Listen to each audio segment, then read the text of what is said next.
Isang panibagong araw, ang araw ay maliwanag. Pinangunahan ni Sonu ang mga kaibigang magaan ang damdamin. Hamong kabaitan, sigaw niya ng may saya. Magbahagi tayo ng mga ngiti habang tayo'y magkakasama.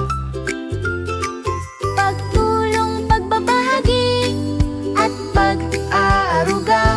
Maliliit na gawa ay kayang magningning.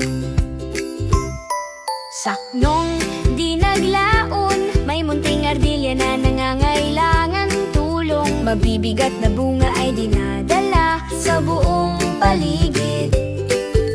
Sabi ng mga kaibigan, tumulong tayo ngayon. Sabay-sabay silang kumilos sa daan. Isang munting pagong sa kalsada, mabagal tumawid.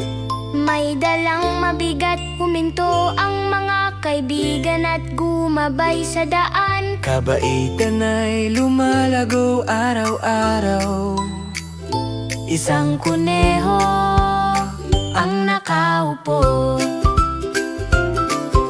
Malungkot at tahimik, nahulog ang sorbetes niya sa daan ng tanghali. Si Milo ay nagdala ng bagong pagkain.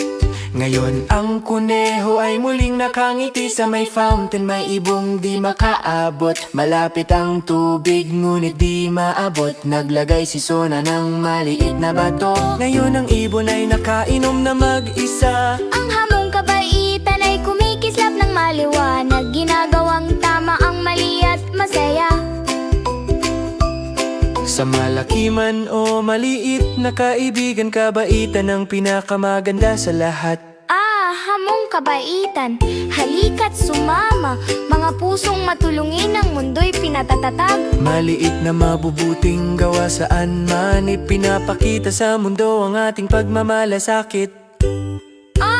Kapag tayo'y tumutulong at nagbabahagi, ngiti at saya ay makikita lagi. Magbahagi ng ngiti at tumulong sa iba, saya ay kakalat sa buong bansa. Habang ang paglubog ng araw ay kulay ang langit, mga kaibigan ay kakaway at magpapaalam.